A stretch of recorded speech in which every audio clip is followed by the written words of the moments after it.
ভূমিকম্পটা তো অবশ্যই সংঘটিত হবে। এটা আগামী দিন হতে পারে, 50 বছর পরে হতে পারে, আগামী বছর হতে পারে, হবে এই ব্যাপারে প্রায় নিশ্চিত। আরাকান ভূমিকম্প সংঘটিত হয়েছিল। সেই সময়ে সেন্ট মার্টিন আইল্যান্ডটা কয়েক মিটার উঁচু হয়ে গিয়েছিল। পর্তুগিজ নাবিকরা এই পতেঙ্গা হারবারে তারা কাজ করছিলেন, তারা দেখেছেন সীতাকুণ্ড পাহাড়ের উপরে কাদা মাটি উদ্গীরণ হচ্ছে ভলকানোর মতো। আশঙ্কা সবসময় আছে, কারণ বাংলাদেশে অতীতেও তো বড় বড় ভূমিকম্প সংঘটিত হয়েছে। বিকাশ পেমেন্টে 10,000 টাকার বেশি অফার, শপিং চলছে তো। 1762 সনে যেই আমাদের আরাকান ভূমিকম্প সংঘটিত হয়েছিল, সেই সময়ে সেন্ট মার্টিন আইল্যান্ডটা কয়েক মিটার উঁচু হয়ে গিয়েছিল।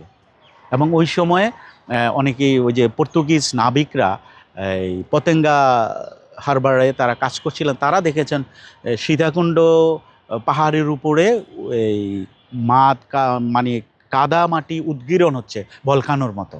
সেই জিনিসগুলো প্রমাণ আছে। তারপরে আমাদের নিকট অতীতে আমাদের আসাম এলাকায় অনেক বড় বড় ভূমিকম্প সংঘটিত হয়েছে। নেপালে ভূমিকম্প সংঘটিত হলো। এবং নিকটবর্তী যে 2004 সনে এই যে ইন্দোনেশিয়া যে সুমাত্রায় বিশাল ভূমিকম্পের পরবর্তী বা সুনামি, অর্থাৎ এই এলাকা যে বড় বড় ভূমিকম্প সংঘটিত অসংখ্য উদাহরণ দেওয়া যাবে, তেমন অতীতে হয়েছে।